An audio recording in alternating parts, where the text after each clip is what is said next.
Começo a cumprimentar todos, em particular a professora Fátima Alves, pela excelente visão que deu de, de uma área nós não dominamos. Estamos muito ligados à parte mais fundamental da ecogenética. Eh, Portanto, portanto, entretanto, a nossa linha é a linha número 5, Ecogenética e Saúde Humana. Todas as outras linhas são duas linhas de saúde pública, depois uma linha ligada, portanto, às doenças não transmissíveis, do qual nós também tratamos, e depois uma linha ligada portanto, às doenças transmissíveis, do professor Francisco Antunes, a linha das doenças não transmissíveis, da professora Cristina Bárbara, e depois temos vários laboratórios, dos quais o laboratório do Paulo é um dos laboratórios mais recentes do nosso centro. Portanto, o exame é, portanto, a nossa filiação à Faculdade de Medicina, mas temos muitas colaborações, em particular com, eh, com o Instituto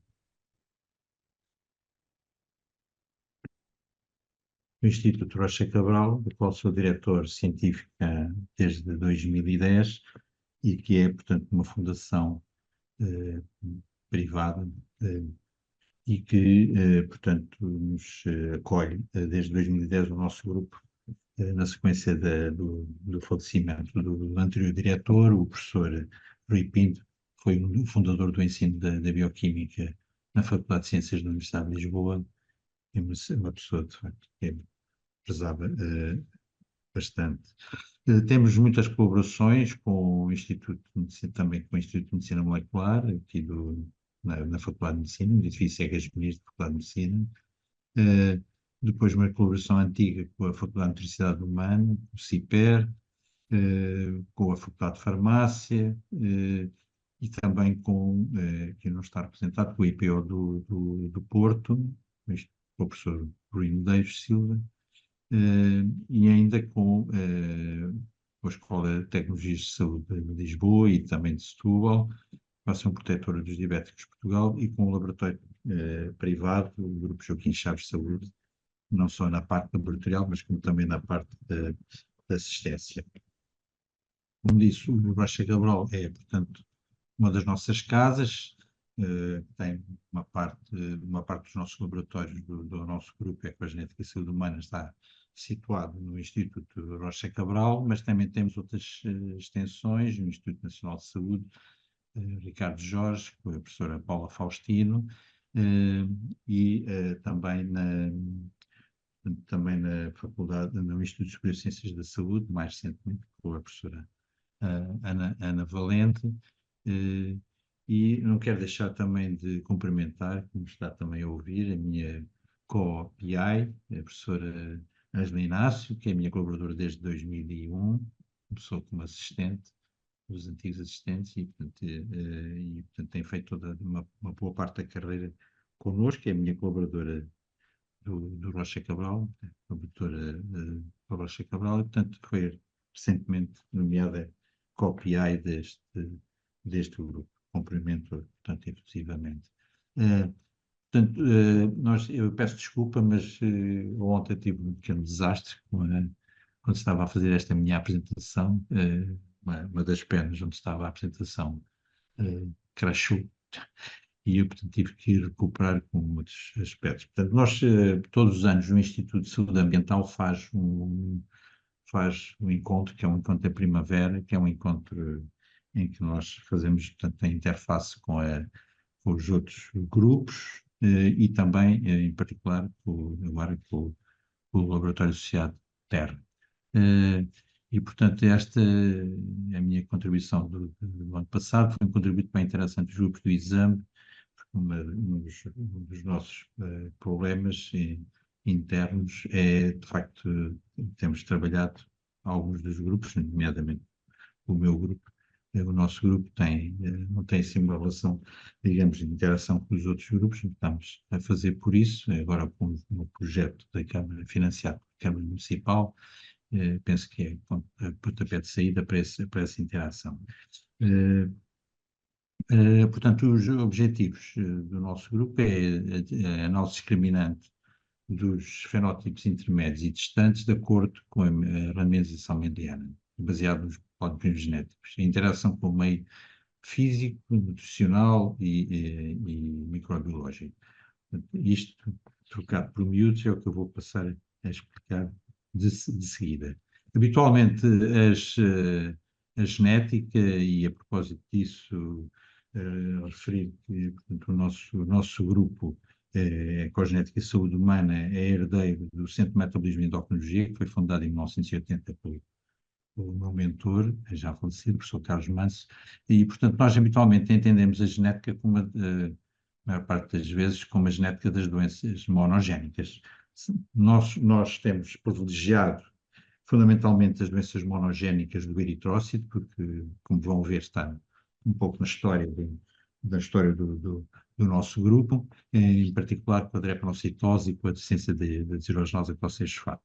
Mais recentemente também temos feito uma incursão pela causa mais frequente das doenças da hipertensão arterial, que é o nosso foco principal, as doenças cardiovasculares, que é a doença do rim poliquístico, e também, mais recentemente, com a hemocromatose, com as alterações do metabolismo do ferro. Portanto, nós temos aqui, de um lado, as doenças fundamentalmente monogénicas, as doenças oligogénicas, causadoras de hipertensão arterial, e depois, deste lado, fundamentalmente, as doenças mais comuns, a hipertensão arterial primária, que tem um baixo risco de recorrência e que tem muitos genes envolvidos de baixa penetrância, ao contrário das doenças monogénicas.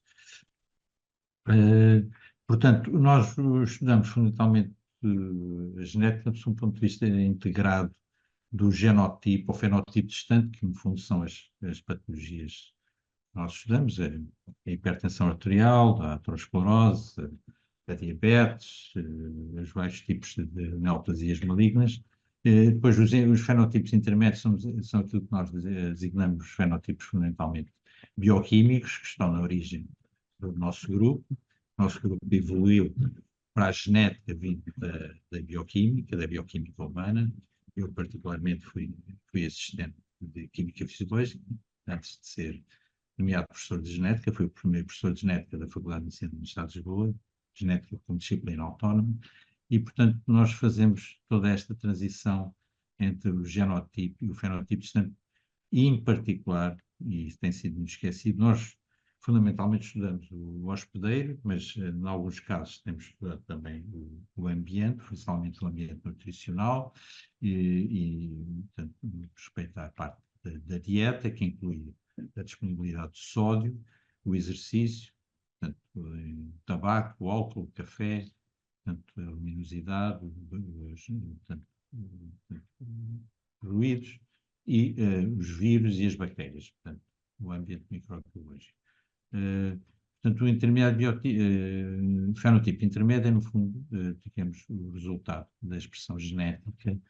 Daqui para ali vai uma distância muito grande, como sabem, e uma distância muito maior das alterações ao nível das proteínas, dos transportadores, para o fenotipo distante, isto é, para as doenças. Portanto, isto está aqui um exemplo das doenças das anemias hemolíticas, podia-se considerar o exemplo também da hipertensão arterial. Temos aqui os genes, os genótipos, depois os fenotipos intermédios ao nível das proteínas, sim, porque o nosso grupo até 1995 fazia uma abordagem direta por meio da bioquímica, das alterações, das eletroforeses, das proteínas, nomeadamente da aptoglobina, e também das atividades enzimáticas, e aqui a parte clínica, os chamados fenotipos subclínicos intermediários, são que nós estudamos na medicina clínica. Depois, a relação sempre a todos os níveis entre os genes e a sua expressão, mesmo intracelular, a interação com o ambiente.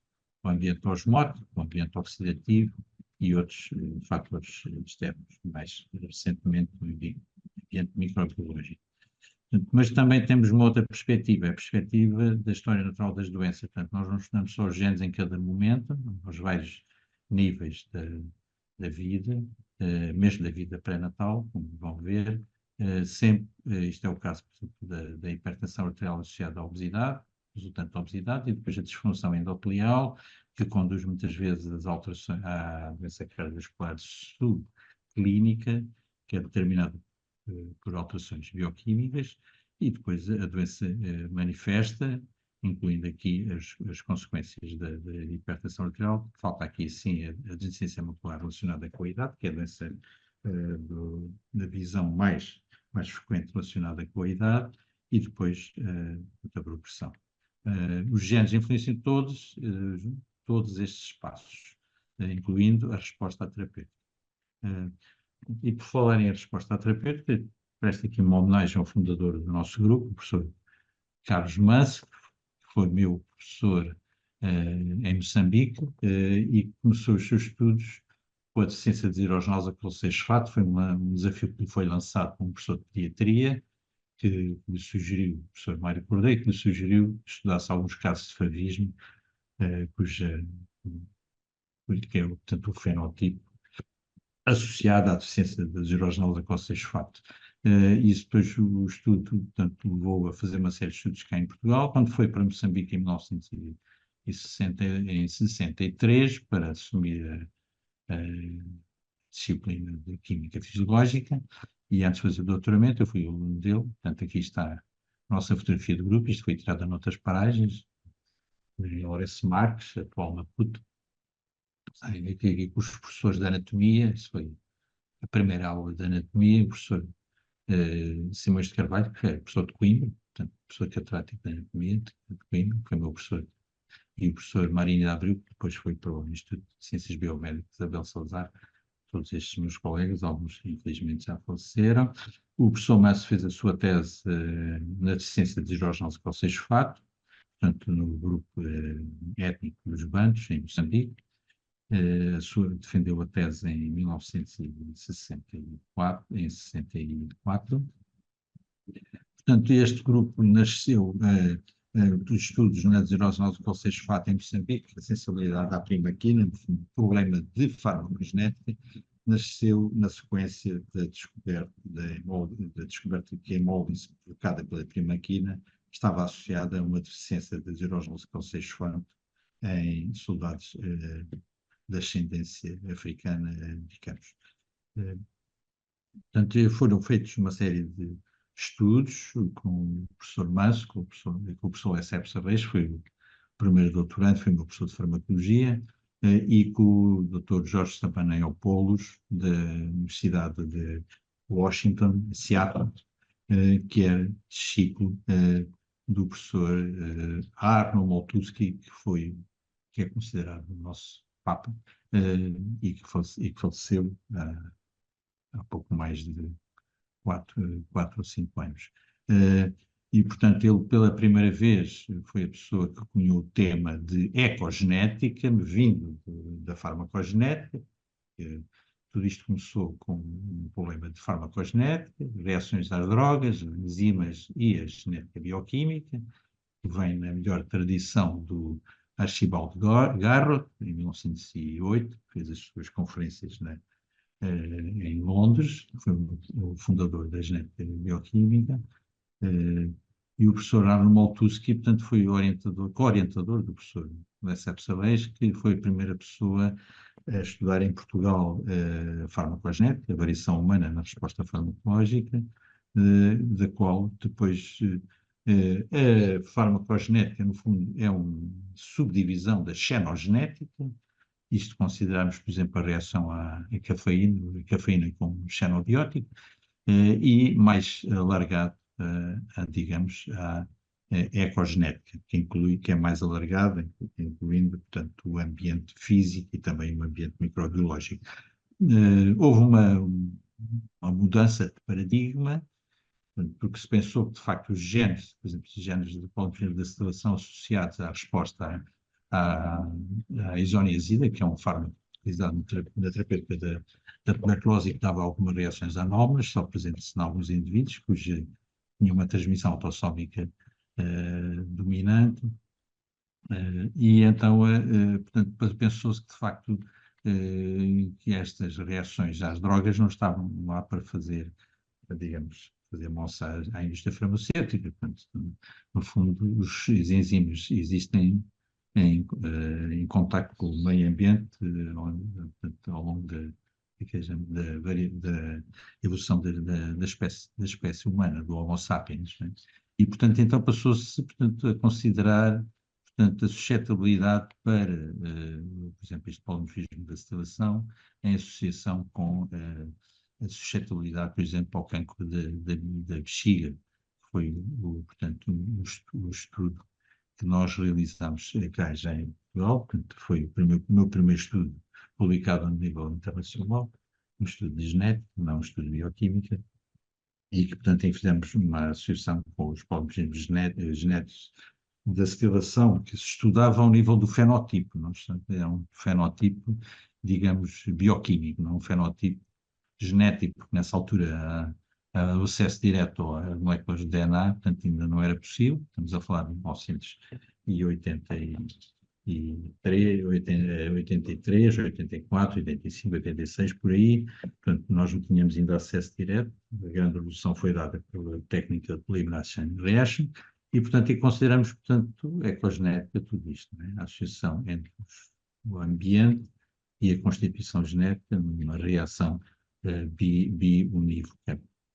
Mas o nosso maior problema era o problema da doença cardiovascular, que foi um tema da minha tese, sobre catecolaminas, que eram os antagonistas do sistema nervoso simpático, que eram os mais utilizados no tratamento de hipertensão arterial, e sabia-se que esses antagonistas do sistema nervoso simpático funcionavam melhor nas populações com ascendência europeia, enquanto, por exemplo, os fármacos baseados na excreção de sódio, que é o caso dos diuréticos, funcionavam melhor nos afro-americanos, nos africanos, nos americanos de ascendência em África.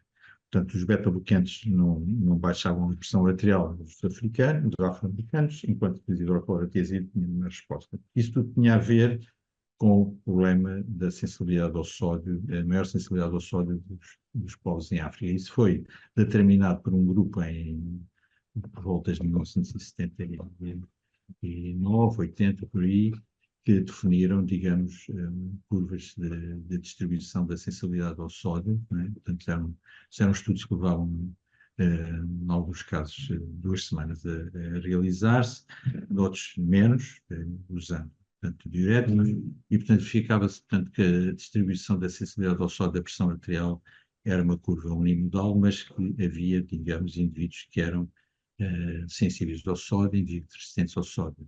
Quando na hipertensão arterial já havia, portanto, uma consequência dessa manutenção dessa sensibilidade ao sódio que alterava, digamos, o fenótipo. Portanto, era um fenótipo que resultava da variação subsequente. Nós mimetizamos isto aqui em Portugal, na tese de doutoramento do meu amigo o professor João Clara, professor de medicina interna, e, portanto, com um protocolo feito ao nível ambulatório e ao nível em hipertensos, ao nível, portanto, hospitalar, a curva está distribuída para a direita, precisamente por causa desse efeito da hipertensão arterial.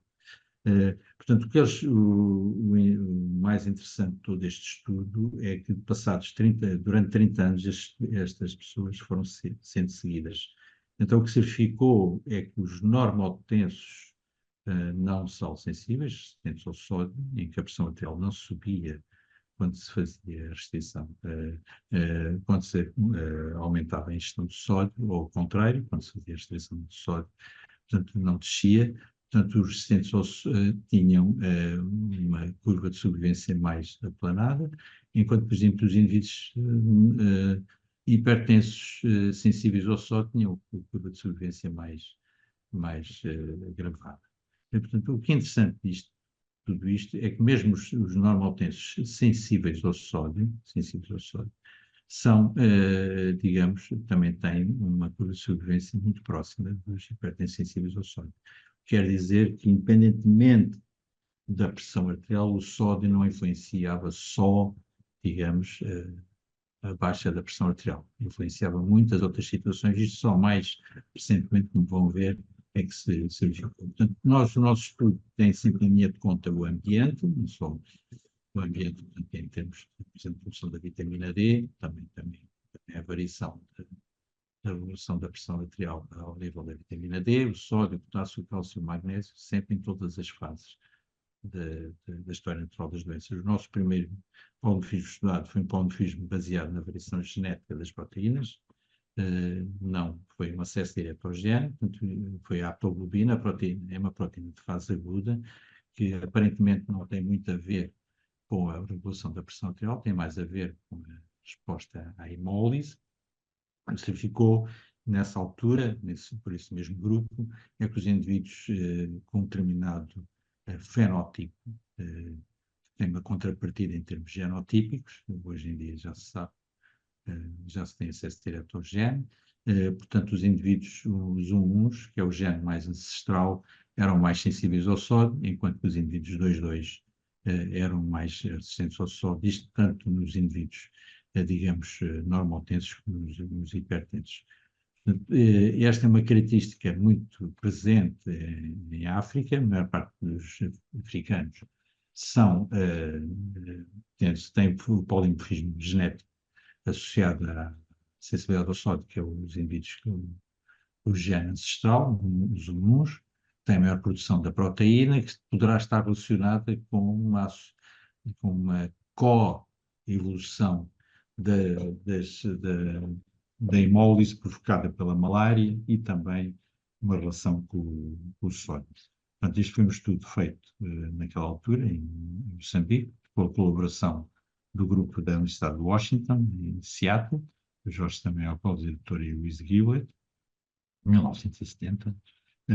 Nós tivemos a oportunidade, durante da minha sabática, e depois de dois dos meus colaboradores que se doutoraram em colaboração com a Universidade de Harvard, com o Hospital Brigham and Women's, que é um dos hospitais associados à Universidade de Harvard, tivemos a oportunidade de fazer este estudo, que depois foi estendido também a outro estudo com o Canadá, em que tivemos a oportunidade de fazer um estudo por grupos étnicos.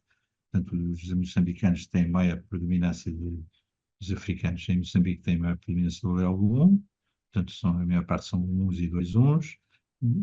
Depois, os europeus e africanos, os africanos afrodescendentes na Europa e nos Estados Unidos têm uma frequência do allele deste tipo, os caucasianos em Portugal, e depois os indivíduos que têm menos concentração, menos allele 1, são os indivíduos, os asiáticos. O que é estranho é que nós estamos sempre a pensar em África, é que nas Honduras, em que não há, digamos, população, é fundamentalmente população de origem maia, também tem, digamos, maior predominância deste fenótipo. Nos faz pensar que não tem a ver precisamente com a África, tem a ver com outras características. Os africanos em Moçambique, independente da hipertensão arterial, foi um estudo que nós fizemos em 2001, conjuntamente com os dados que nós tínhamos dos Estados Unidos, portanto, os africanos de Moçambique, principalmente os africanos de Moçambique, os indivíduos 1 e 2-1 foram mais sensíveis ao sódio em relação aos 2-2, independentemente da sensibilidade ao sódio. Estes estudos estão publicados na revista Portuguesa de Cardiologia, numa publicação mais recente do nosso grupo, portanto, coordenado pela professora Ângela Inácio, um grupo a professora Helena Caria e com o professor Altino Damasceno, meu colega de Moçambique, que tem colaborado connosco. Portanto, isto tem um pouco a ver com a questão da latitude em relação ao Equador, com as relações entre o ambiente, entre a temperatura e a umidade, que se verificou que há mais concentração de genes associados, digamos, à sensibilidade ao sódio, da pressão arterial, nos indivíduos, portanto, africanos e também, neste caso, nos centro-americanos, que é o nosso caso. Portanto, estes dois genes são genes característicos dessas populações e que há, portanto, um gradiente que se afasta do Equador para cima e para baixo, que está associado, digamos, esta é uma concentração destes genes. Continuando um pouco esta história, nós, na altura em que começámos a fazer os nossos estudos de genética, passámos, digamos, a fazer o estudo dos polifilos do enzima conversor da angiotensina, isto pela simples razão que a maior parte dos fármacos utilizados nessa altura eram inibidores do enzima de conversão da angiotensina, que regulava a pressão arterial por este sistema, que é um sistema que regula, digamos, o continente e o conteúdo dos vasos por ações vasoconstritoras e de excreção de sódio. Portanto, há uma variação genética já portanto, evidenciada pelos polivírus genéticos, pelo PCR. Depois tivemos a oportunidade em Portugal, em 2014, de fazer um estudo epidemiológico para determinação da prevalência, tratamento e controle da pressão arterial e avaliação do consumo de sal da população adulta portuguesa, que já está publicado. Foi publicado em 2014 no Journal of Hypertension e nós, neste momento, estamos, já após várias apresentações em congressos, estamos a preparar um manuscrito para ser publicado. Um estudo genético, em que verificámos que havia uma série de relações, digamos, de alguns destes genes, de suscetibilidade ao sódio, associados principalmente, portanto, há um gradiente que tem o seu máxima expressão no Alentejo, como sabe, no Alentejo e no Algarve, principalmente as populações do sul. Portugal tem uma maior penetração de genes da África, de africanos. Nós tivemos a oportunidade em 2017 de fazer um workshop em Maputo, na minha antiga universidade, e a propósito também da relação da drepanocytose com a doença cardiovascular, porque a drepanocytose dá origem, digamos, à disfunção endotelial e a hipertensão pode dar alterações, digamos, cardiovasculares, não muitas vezes hipertensão arterial, porque cursa com anemia, mas disfunção cardiovascular, principalmente renal. Sempre interação, agora surgiu mais recentemente o problema da epigenética, muitos dos polifilhos que nós estudámos, nomeadamente o polifilho da metilentetiloflatorodase, tem a ver com o ácido fólico, estão associados à epigenética, que altera um pouco aquela visão muito simplista que nós tínhamos das sequências dos genes, portanto aqui não há variação da sequência dos genes, há variação da expressão, que lá no fundo, muitos dos genes envolvidos na marcação, colocação das alterações epigenéticas têm variação genética também. Portanto, no fundo, acaba também a haver variação genética. Mas o interessante de tudo isto é que a própria evolução da doença altera, digamos, a variação baseada nos genes. O que quer dizer que isto tudo acaba por ser bastante complexo, isso sabendo nós que a maior parte da variação é deste tipo. Começa logo na formação do zigoto, em princípio com as alterações genéticas relacionadas com os espermatozoides, e depois que pode ser transmitido, digamos, à terceira geração. Portanto, a transmissão transgeracional de tipo epigenético é digamos, um voltar digamos, ao lamarquismo. Portanto, o sódio é que é o nosso grande problema, não só dá alterações cardiovasculares e renais, mas também, mais recentemente, verificou-se que o sódio tem uma grande importância na ativação da inflamação e na ativação do sistema imune e da inflamação ao nível cerebral e até ao nível, portanto, da perda da massa óssea mais tardia, das populações mais, digamos, mais idosas. Portanto, isto tem um pouco a ver com a relação que existe com a sensorização do processo inflamatório perifericamente, que é depois regulado ao nível do sistema nervoso central e que tem uma via frente para tentar impedir o processo inflamatório ao nível do baço, fundamentalmente. Isto é uma nova visão, digamos, do problema das doenças cardiovasculares, o problema da inflamação, da redução do sistema nervoso simpático, Para complicar ainda tudo mais, nos últimos 10 anos tem-se estudado muito a questão da microbiota e do seu genoma das bactérias, porque também é o viroma, o micoma, das, portanto, dos fungos, que alteram, digamos, podem alterar a expressão genética, principalmente ao nível do microbioma intestinal. Portanto, o sal afeta também esta distribuição, porque o sal afeta o processo, ativa o processo inflamatório e é uma resposta da parte do organismo na tentativa de impedir esse processo inflamatório, e isso depois acaba por afetar a própria distribuição das bactérias. Portanto, há uma relação bionívoca provocada não só pelo sal, mas também por outros componentes da alimentação. Isto acaba por alterar muito as populações bacterianas do intestino, com o aparecimento de doenças do trato gastrointestinal, nomeadamente, portanto, a ativação das doenças autoimunes intestinais.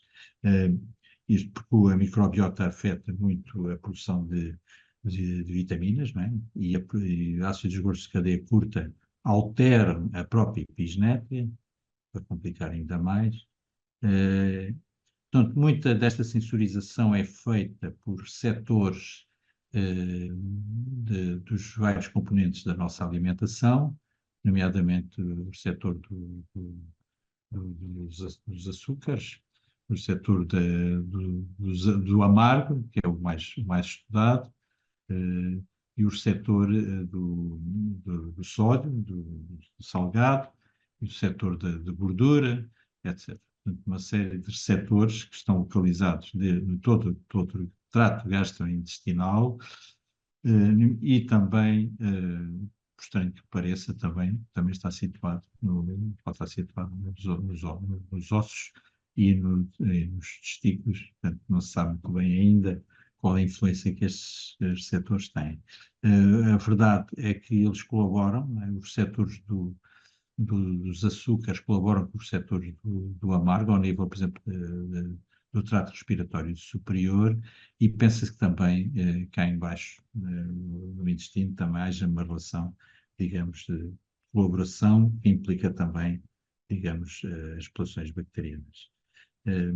Isto foi por nós estudado, com os receptores do amargo, tem uma variação genética relativamente complexa, mas que permitiu-nos chegar à conclusão que, portanto, entre as pessoas que não sentiam o amargo tinham mais sensibilidade ao sol, porque existe uma relação entre os receptores do amargo e os receptores do sódio, da ingestão de sódio. Isso tem uma importância muito grande, não é? Porque, de facto, portanto, podemos particularizar a chamada medicina personalizada, podemos particularizar em relação, portanto, grupos mais sensíveis ao sódio com base neste polimorfismo. Isto, mais uma vez, Professor tá? Manuel, peço imensa desculpa por interrompê-lo, mas infelizmente o nosso tempo já esgotou Então, e, eu vou e passar pedia-lhe para finalizar, está bem? muito rapidamente. O nosso objetivo é estudar marcadores genéticos e não genéticos. Felizmente já temos tido alguns resultados em relação a novos marcadores. Estes são os nossos estudos. Nós, inclusivamente, temos trabalhado também na prematuridade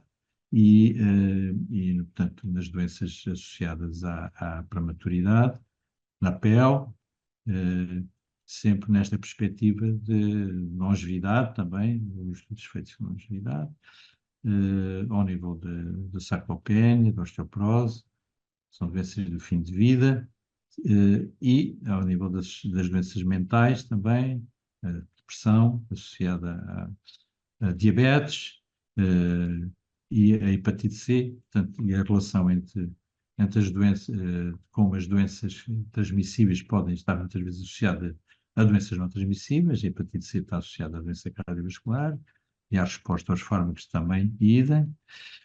E o próprio exercício também tem dado de variação genética portanto, as doenças neoplásicas e, portanto, uma série de projetos que estão nesta linha, na linha da continuação destes projetos, sempre com a tentativa de encontrar marcadores, nomeadamente de sensibilidade ao sódio, fiáveis e de resposta rápida, visto que até agora não se conseguem ter. Nós também temos uma grande envolvência na formação, no mestrado de Biologia Humana e Ambiente, da Faculdade de Ciências, das Doenças Metabólicas e do Comportamento Alimentar, o mestrado integrado em Medicina e o nosso programa Environmental and Health. E esta é a nossa produção. E muito obrigado. Desculpem esta